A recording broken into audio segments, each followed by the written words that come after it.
Hello po at isang malwalhating Martes sa inyong lahat, October 25, 2022. At alam nyo ba na 61 days na lang, Pasko na? Mabuhay po kayong lahat at welcome po sa The Stock Market Today. Ang ating balitang i-share ay tungkol sa possible BSP rate hike na 75 basis points. Pero bago ang lahat, ako po si Benji Chodoro, isang retired bank officer na nagsimula mag-invest sa Philippine stock market noong 2007. At araw-araw ko pong binabalita ang inyong paborito at pinaka-aktibong stock sa Philippine market. Kung gusto niyo po ng content, niimbitahan ko po kayo mag-subscribe sa aking channel. Kung meron po kayong stocks na gusto niyo pa-review o may mga tanong tungkol sa stock market, i-comment lang niyo po sa comment box at aking pro-prioritize. Hindi po ako financial advisor. Mga sinasabi ko po dito ay hindi po financial advice.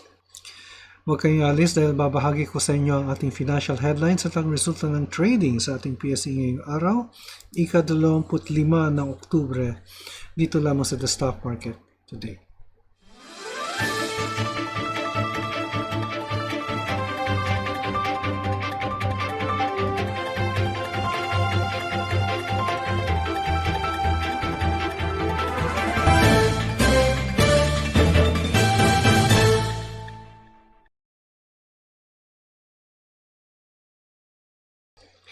Okay, ito po ang ating financial headlines. BSP may match Fed if it hikes by 75 basis points.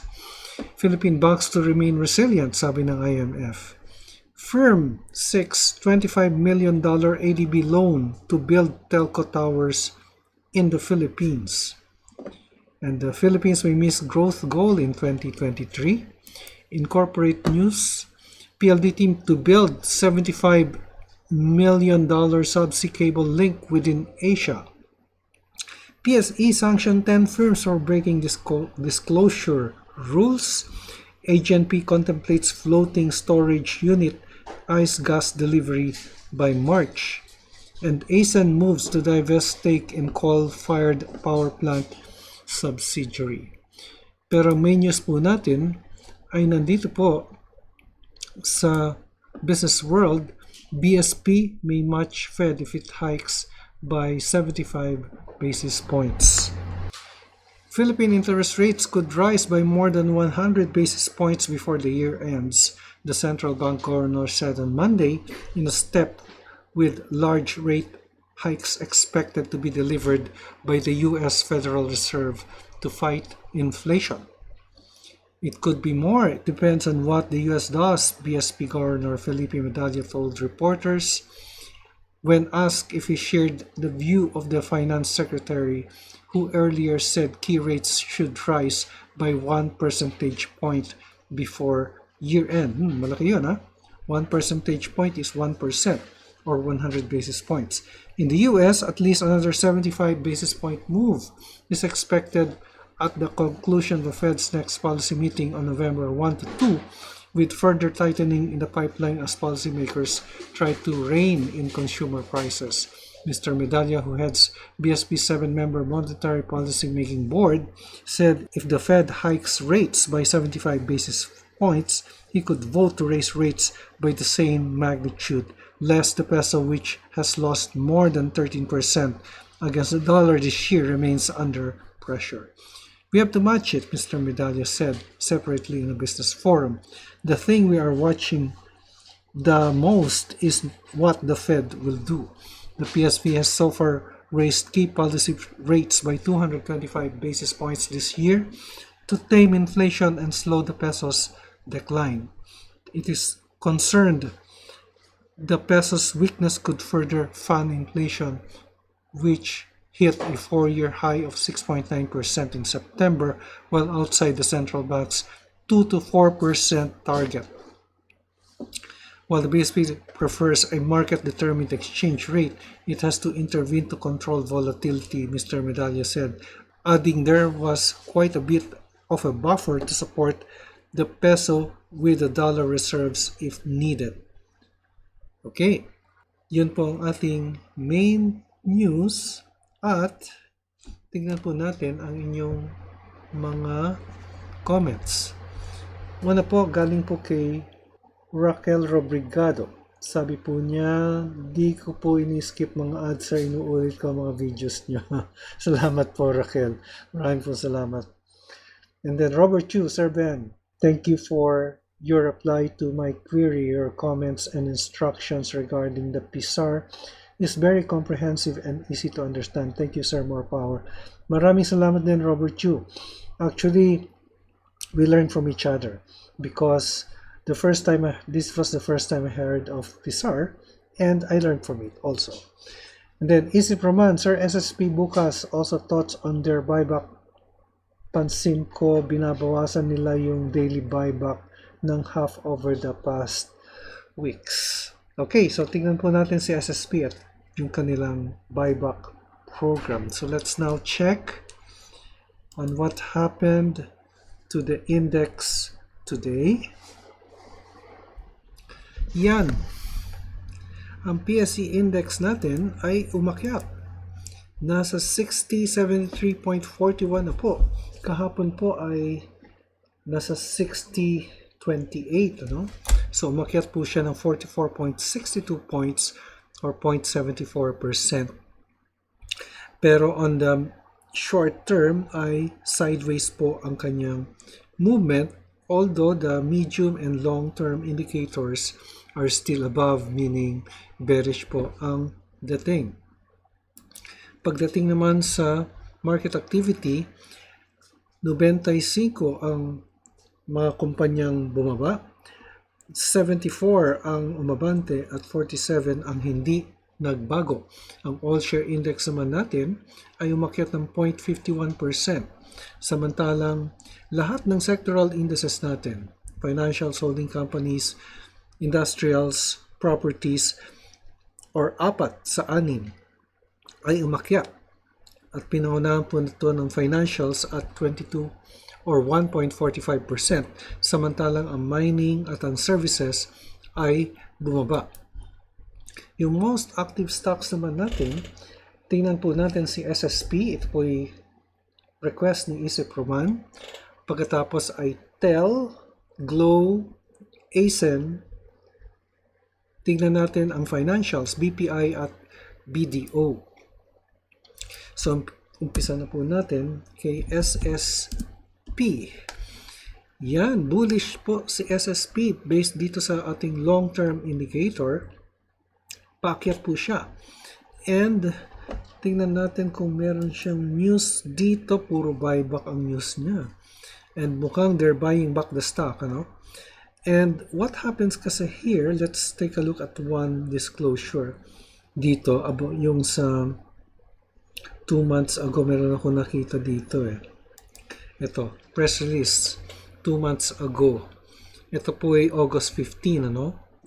SSP gives update on share buyback, announces construction of new warehouse and setup of additional production lines. So they are buying back their share, and as of August, they have repurchased a total of 6.822 million of its own shares as of August 11. And ang effect po niyan, kasi if the company is buying its own shares, nagiging treasury shares po yan, ano? Yun po yung accounting treatment po dyan. Nagiging treasury shares po yan sa stockholders' equity. The 6,822,000 common shares represents 0.32% of SSP's total issued and outstanding shares before the start of the program. SSP's outstanding shares as of August 11 is 2.158 billion after 6,822,000 repurchased shares have reverted to treasury. Yan, naging treasury shares po siya. And the effect of the buyback is simply, since you are getting the shares from the market, lesser po yung shares in circulation and lesser po ang shares for sale. So, since may scarcity po ng shares dahil kinukuha po ng kumpanya, ang effect po niyan ay tataas po yung presyo niyan. Law of supply and demand. Just that simple, no? Okay. So, yung ating, let's draw a parallel channel. Yung ating long-term indicator, which is the 100 days, acts as our support. Yan po siya, no? So, from July up to the present, yan po yung movement ng shares ng presyo niya at yung kanyang support nasa 1 peso 41 centavos and resistance at 1 peso 80 centavos. And the general direction ng kanyang price is upwards. May up and down, but if you will see yung black line natin, yung 100-day long-term indicator ay paakyat. So, the trend is upwards. Tingnan natin yung parabolic. Ayun, meron siyang buy recommendation here noong October 11. No? And if you bought on October 11 where the price was closing price at 150, ngayon nasa 154, not much, no? Mga 4 centavos lang ang kanyang kita. Nevertheless, it's still a gain, no? Maliit lang. Ito naman, kung halimbawa bumili ka dito at noong August 24, bumili tayo ng 146 and you sold it here, talo pala dito. Kailangan dito kang nagbenta sa RSI eh. Closing price is 173, kumita ka dito. Pero kung dito, wala. Talo tayo dito. On the following day, dahil red engulfing candlestick yung previous day. Okay po. So yan po ang SSP semicon using the parabolic SAR. And then TEL ay yan. Tingnan natin ito.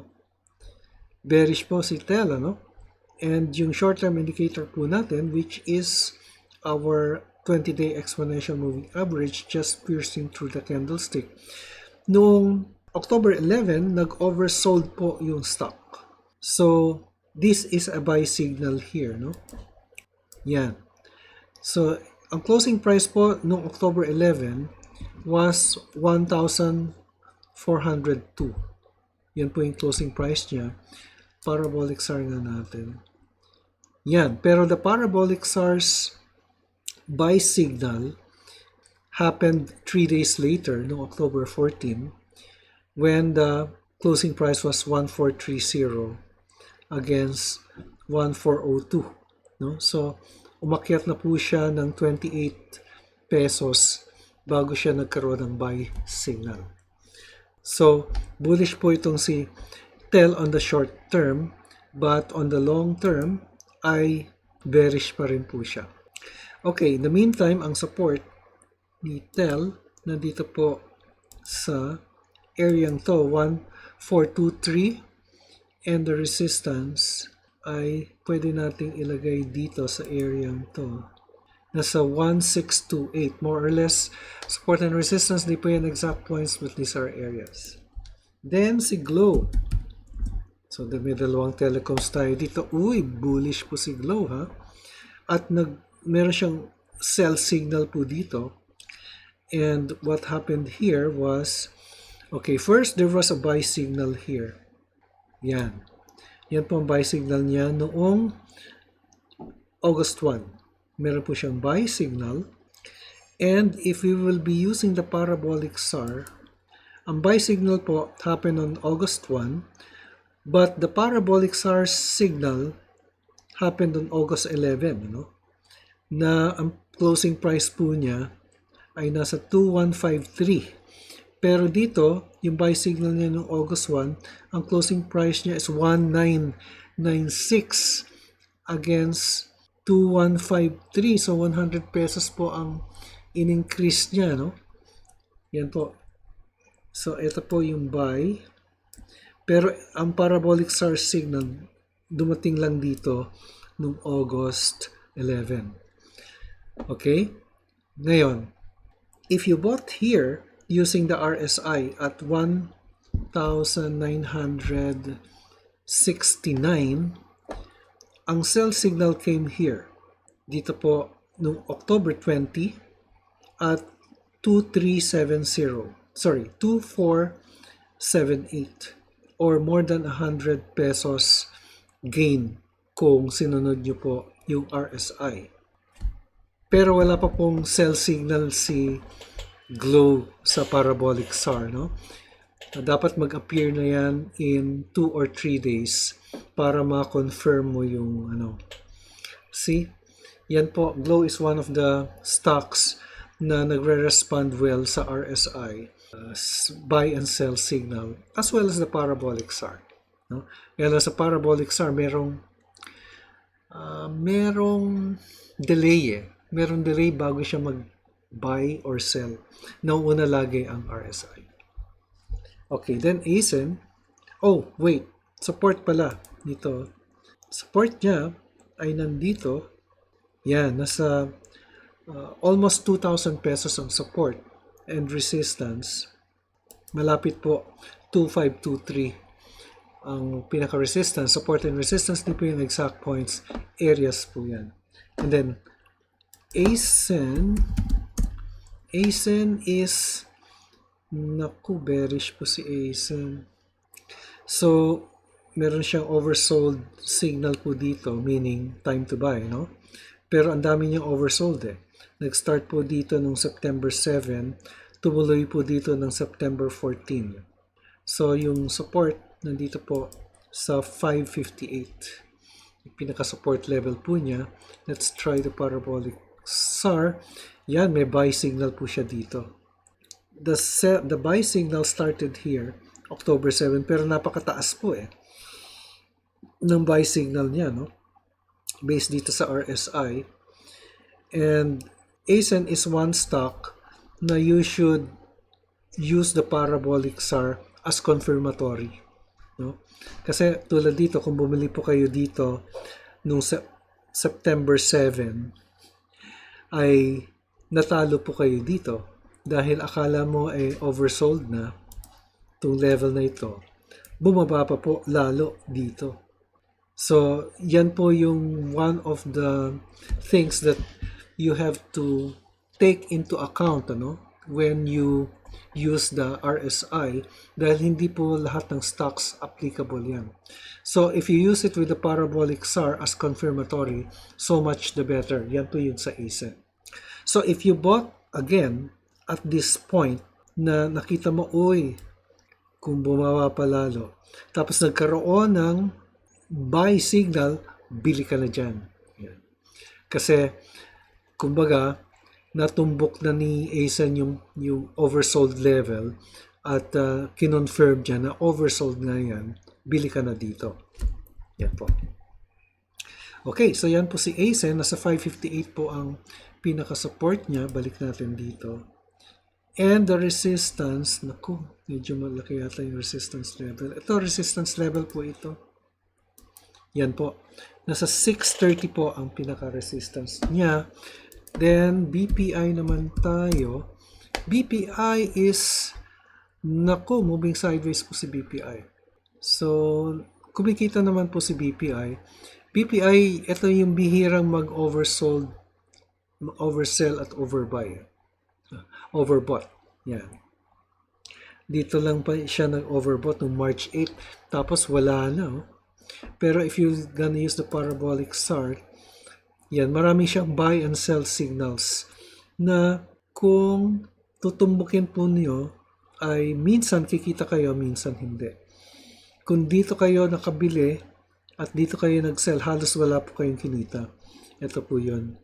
Kung bumili po kayo ng July 5 at 89 and then you sold here at July 25 at 86, naku, talo po kayo. Talo yung trade nyo. However, if you bought here, na ang trade nyo is you bought it at 91.80 and you sold here at 92.35, halos piso lang ang kinita nyo. No? So, hindi magandang gawin yung parabolic SAR for BPI.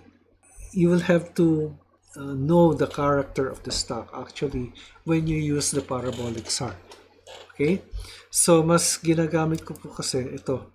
So, alam mo siya na sideways lang po ang kanyang movement.